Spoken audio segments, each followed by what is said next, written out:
Vous dites peut-être, non mais qu'est-ce que c'est que ce prof de philo? Il nous fait le coup de l'existence de Dieu, il n'existe pas, finalement on sait pas, et puis là, il nous lâche, il nous donne pas la réponse, et on reste dans le doute, et c'est insupportable, et ça fait 3 jours, 4 jours qu'il n'a pas posté sa vidéo, ça va pas du tout. Alors rassurez-vous, je vais mettre fin à vos angoisses, puisque nous allons voir la dernière partie du cours.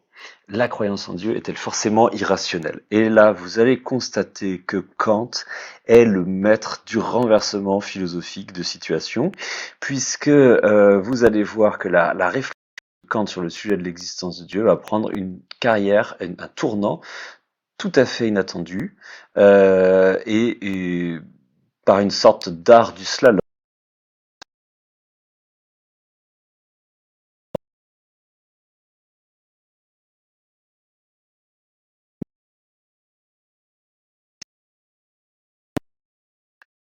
On était arrivé, attendez, hop, ici, vous voyez, grande 2, la croyance en Dieu est-elle forcément irrationnelle?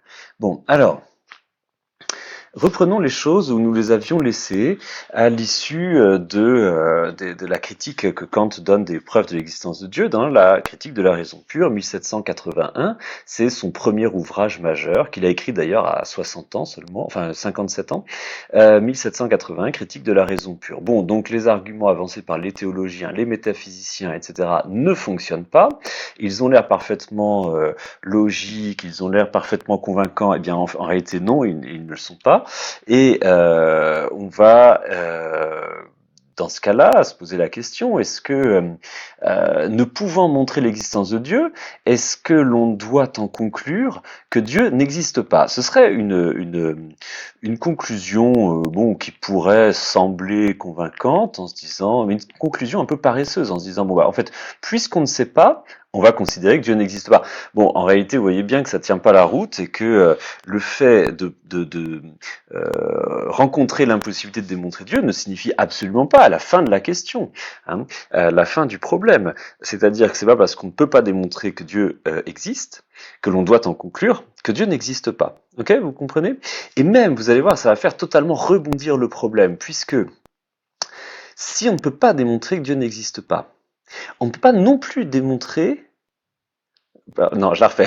Si on ne peut pas démontrer que Dieu existe, excusez-moi, on ne peut pas non plus démontrer que Dieu n'existe pas. Donc on ne pourra jamais avoir une démonstration de l'existence de Dieu, mais ça ne règle absolument pas le problème, puisque au fond, ce que ça signifie, c'est que poser l'existence de Dieu n'est pas forcément contraire à la raison, puisque nous n'avons pas d'argument rationnel pour ou contre l'existence de Dieu.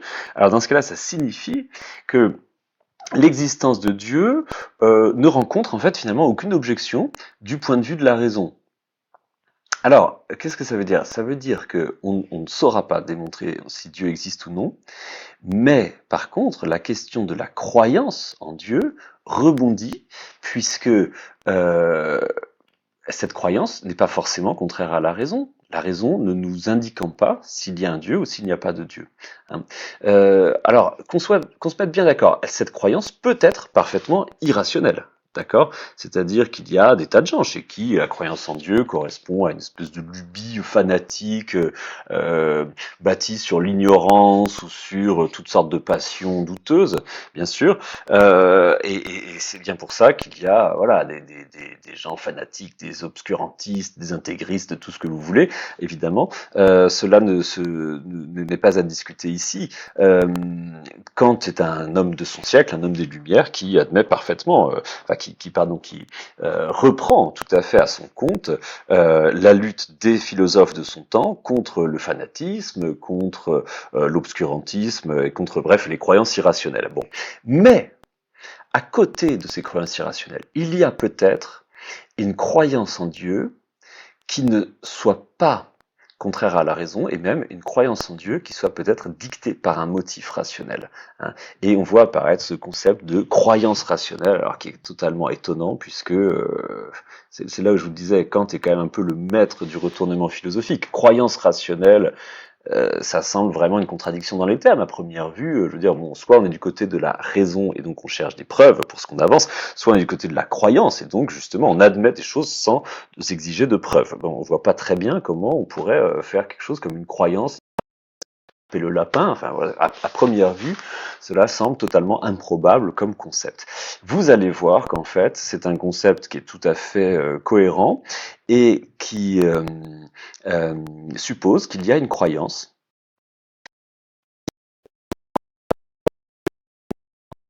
contraire à la raison, mais qui est même en fait demandée par la raison. Alors peut-être pas exigée, vous allez voir, je préciserai cette petite distinction tout à l'heure, mais une croyance en fait qui est demandée par la raison, hein, qui obéit à un motif rationnel.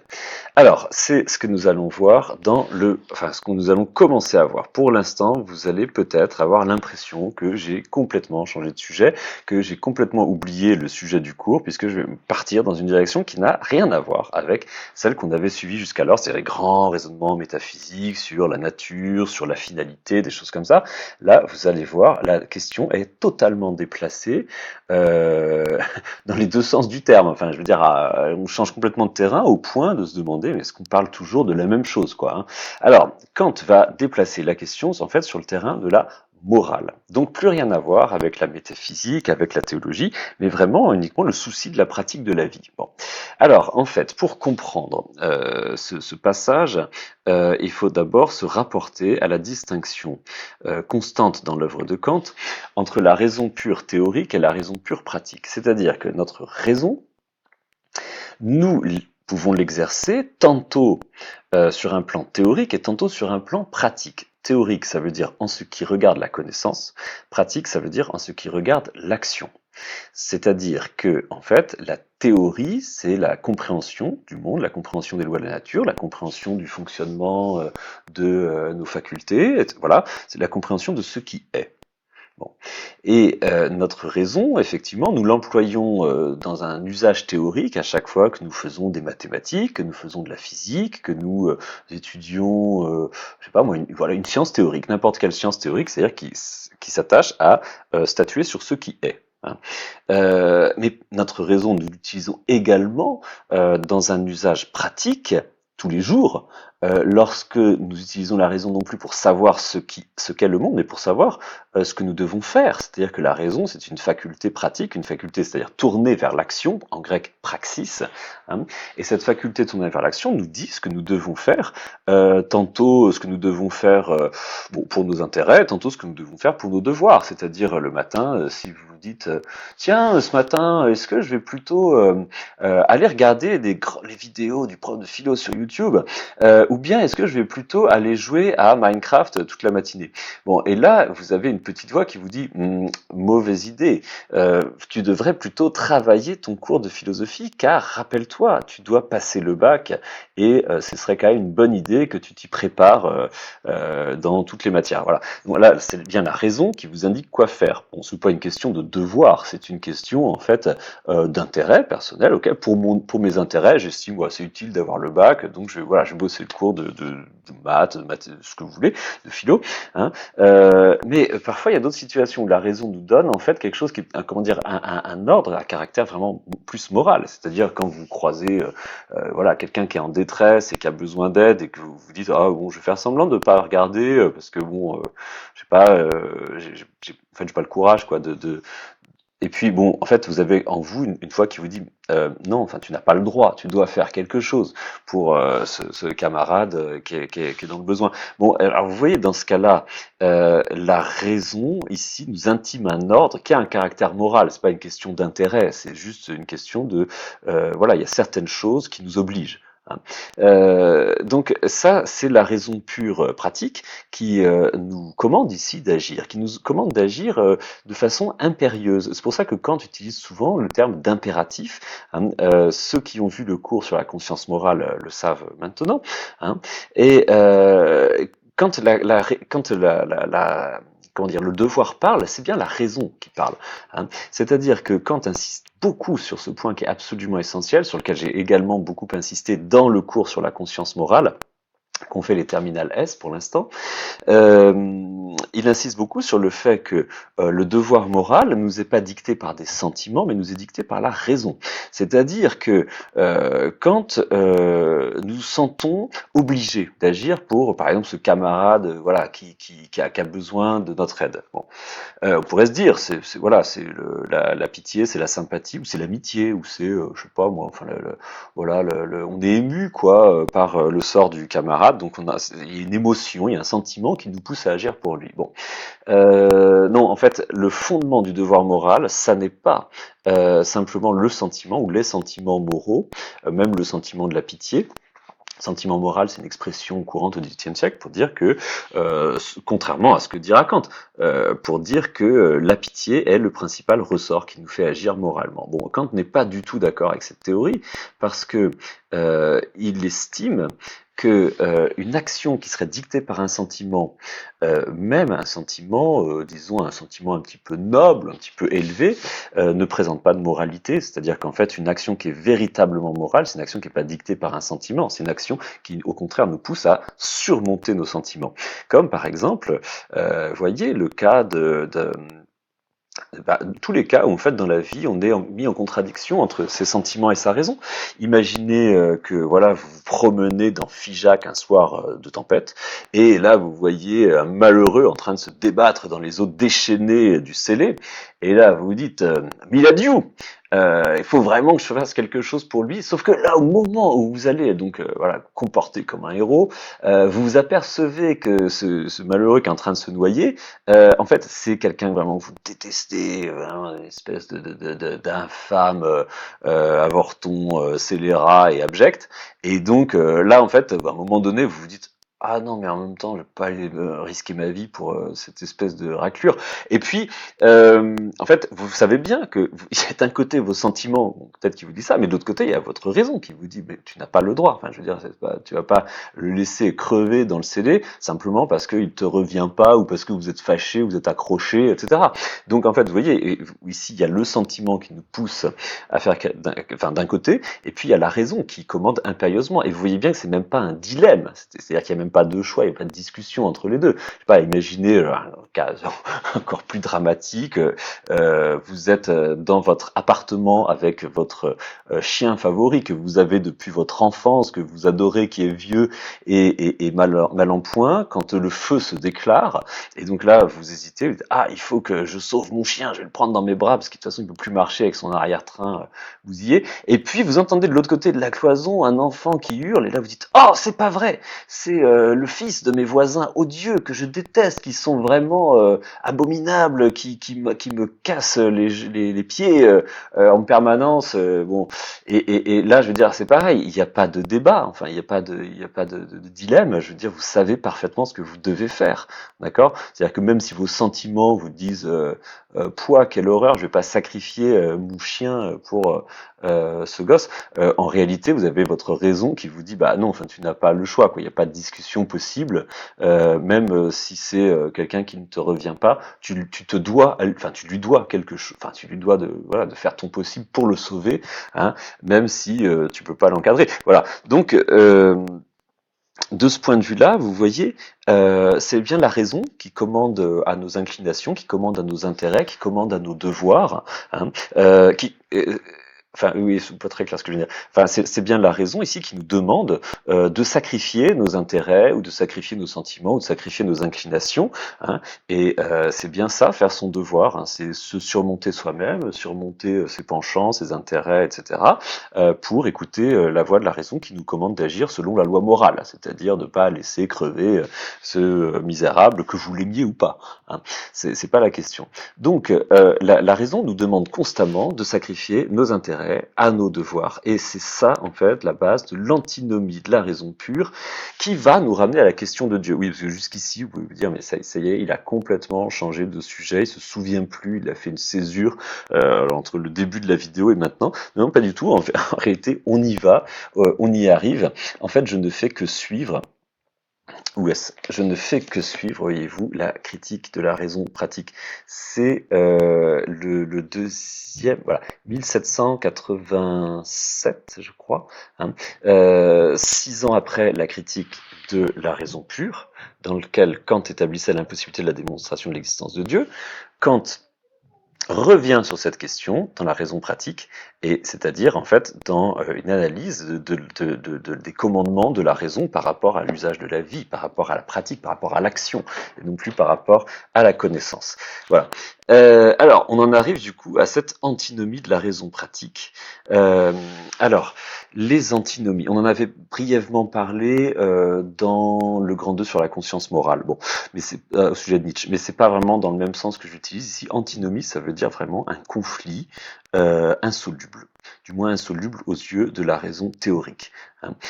C'est-à-dire qu'ici, dans la vie, la vie concrète de l'homme, il y a une contradiction majeure. La contradiction qui est devenue classique, c'est la contradiction entre bonheur et vertu. C'est-à-dire que la question qu'on vient de poser là tout à l'heure avec nos histoires de chiens, de types qui se noient dans le scellé, c'est la question de savoir comment on peut concilier à la fois nos intérêts ou nos sentiments et les commandements de la raison. Et en fait, on voit bien que dans tous ces cas-là, nous sommes pris en fait donc dans un conflit entre notre exigence d'être heureux et non, notre exigence d'être heureux, et puis d'un autre côté, le fait que comme tout comme en tant qu'être rationnel, nous avons aussi une exigence de la raison qui nous pousse à agir conformément à la loi morale. C'est-à-dire que nous sommes à la fois des êtres sensibles, et comme tous les êtres sensibles, comme tous les animaux, nous voulons le bonheur, et puis nous sommes également des êtres rationnels, hein, et donc en tant qu'être rationnel, eh bien nous savons que la raison nous demande d'agir d'une certaine manière et nous interdit de nous soustraire à nos devoirs. Donc nous avons également l'impératif de la vertu.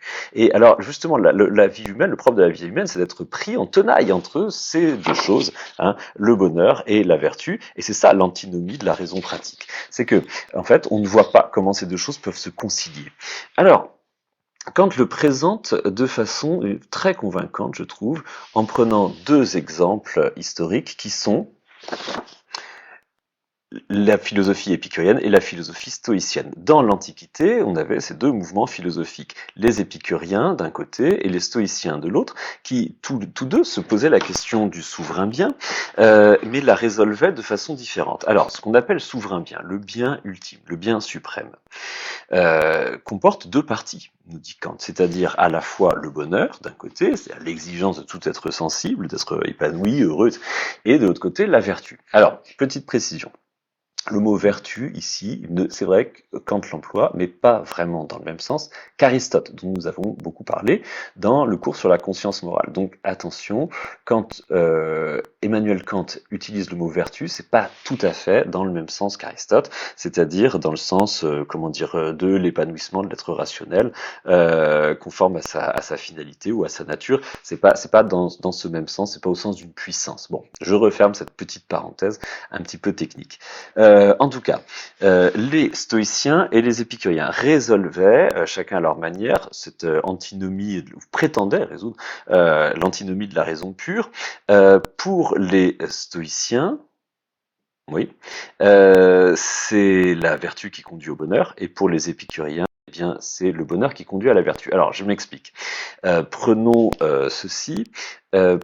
Pour les stoïciens, en fait, c'est en faisant nos devoirs, en agissant selon le bien, en faisant ce qu'il faut faire, que nous allons trouver l'accomplissement.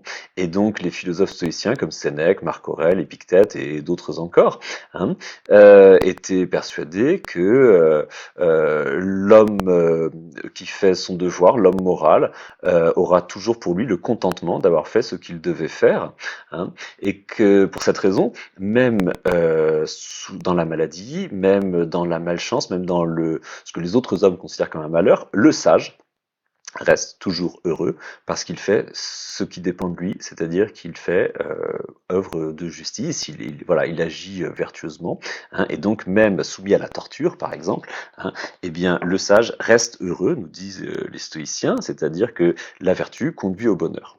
D'accord? Hein, le bonheur, c'est donc la conscience de faire son devoir, hein, la conscience de travailler à accomplir la vertu.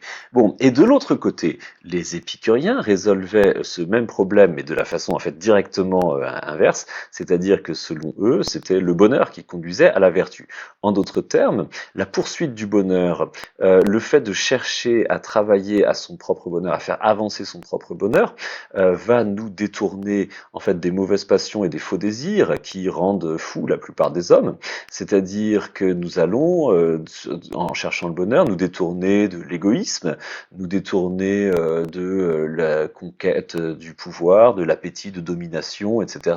Et donc en fait, en nous détournant de tous ces faux biens, nous allons devenir vertueux. Donc la vertu serait le résultat de la quête du bonheur. Bon, alors selon Kant, ce sont là les deux tentatives les plus claires pour résoudre l'antinomie de la raison pratique, mais cette antinomie ne peut pas se résoudre de cette manière-là. C'est-à-dire qu'en fait, il n'y a aucun moyen que dans le désir de bonheur, on tombe sur la vertu, et il n'y a aucun moyen qu'en poursuivant la vertu, on finisse, sinon par hasard, par être heureux. Hein, alors, le plus choquant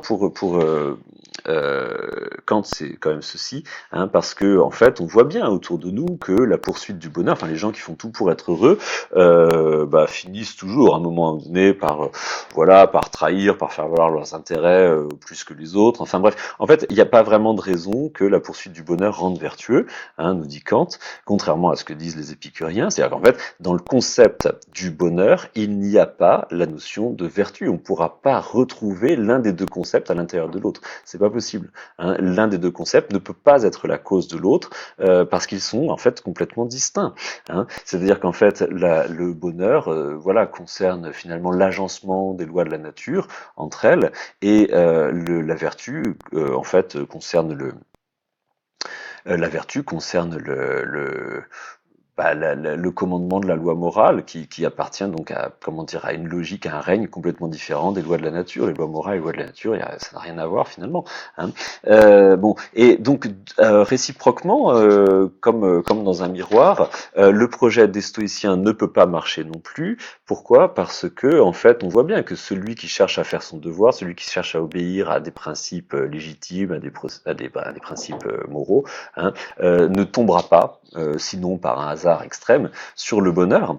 Et au contraire, celui qui veut suivre ces principes éthiques, celui-ci en fait refusera de négocier, refusera de transiger, refusera de se vendre, et il se fera des quantités d'ennemis. C'est-à-dire qu'en fait, on voit bien dans la réalité que les Socrate, les Spinoza finissent toujours par se faire plus ou moins crucifier d'une façon ou de l'autre. C'est-à-dire que l'homme ou la femme de devoir finit à un moment donné par devoir faire finalement un choix entre ses intérêts et son devoir, et ce choix donc se fera toujours en fait au détriment de ses intérêts, au détriment de son bonheur personnel.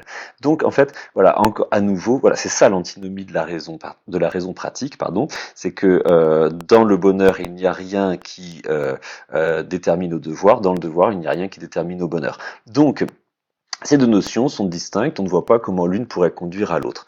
Alors, vous allez me dire, mais on a complètement quitté cette histoire de Dieu. Pas du tout, nous sommes au contraire au point de retrouver dans le petit 3, à travers la résolution de cette antinomie, le problème de l'existence de Dieu.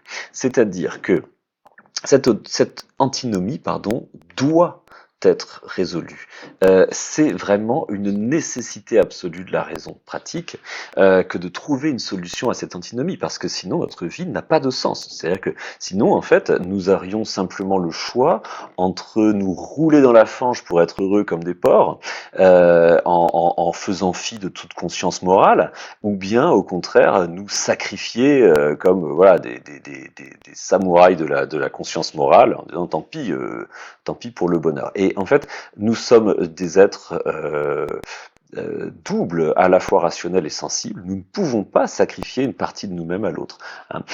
C'est là une chose qui est impossible. Ce serait le suicide de la raison, hein, que de déclarer que voilà, on va ou le suicide tout court d'ailleurs, hein, que de déclarer que l'on va comme ça totalement sacrifier l'une des deux dimensions de notre existence à l'autre. Hein. Il faut que nous trouvions une solution à ce... Et justement, j'insiste vraiment sur ce il faut. Vous savez, on pourrait résumer la chose ainsi en disant à l'impossible, nul n'est tenu. Vous connaissez ce dicton, peut-être à l'impossible, nul n'est tenu, c'est un vieux dicton français qui veut dire qu'en fait, si on vous impose un devoir, mais que ce devoir est impossible, en fait, vous n'avez aucune obligation morale de le remplir. C'est-à-dire qu'en fait, pour qu'un devoir soit effectif, il faut d'abord qu'il soit possible. Hein. Avant d'être nécessaire, il faut qu'il soit possible. Donc, si nous avons le devoir de suivre la loi morale, bah, cela signifie qu'il doit être possible d'y obéir.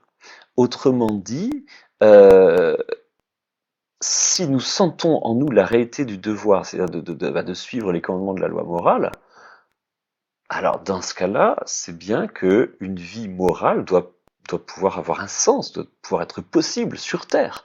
Hein. Et par conséquent, il faut imaginer à ce moment-là que les conditions de la vie sur Terre sont compatibles avec la moralité. En d'autres termes, il faut pouvoir imaginer que la nature a été faite par une intelligence qui voulait qu'un être moral puisse être un être heureux. Autrement dit, il faut supposer que la nature a été créée par une intelligence moralement bonne, par Dieu.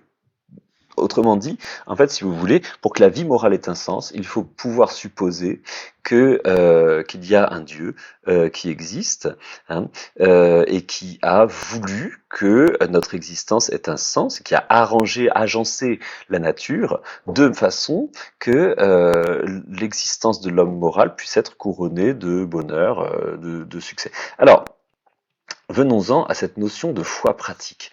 Euh,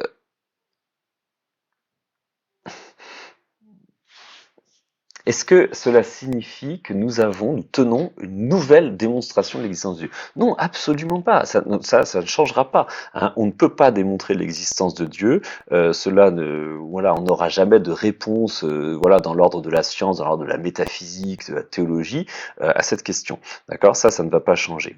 Mais, en revanche, nous avons une raison très solide, d'affirmer l'existence de Dieu. Mais à titre de croyance, ça ne pourra jamais être une connaissance. Hein. Donc ici, Kant ne fait rien d'autre que postuler l'existence de Dieu. Alors, il appelle ça techniquement la postulation pratique de l'existence de Dieu, et également de l'immortalité de l'âme. Je vais en dire juste un petit mot. Hein, la postulation pratique, c'est un postulat, c'est une affirmation qu'on ne peut pas démontrer, une affirmation indémontrable.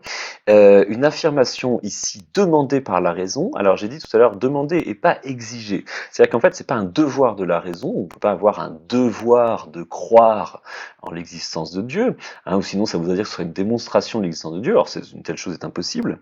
Hein. Mais par contre c'est un besoin de la raison. C'est-à-dire qu'en fait, la raison a besoin de se raccrocher à... Là, on commence à comprendre la tonalité de cette réflexion. La raison a besoin de se raccrocher à l'idée qu'il y a un Dieu pour ne pas mourir de désespoir finalement. Hein, c'est ça le fond de l'argument kantien. Je vais y revenir dans un instant. Alors, c'est un besoin et pas un devoir, ce qui signifie accessoirement que il n'y a pas d'obligation de croire en Dieu.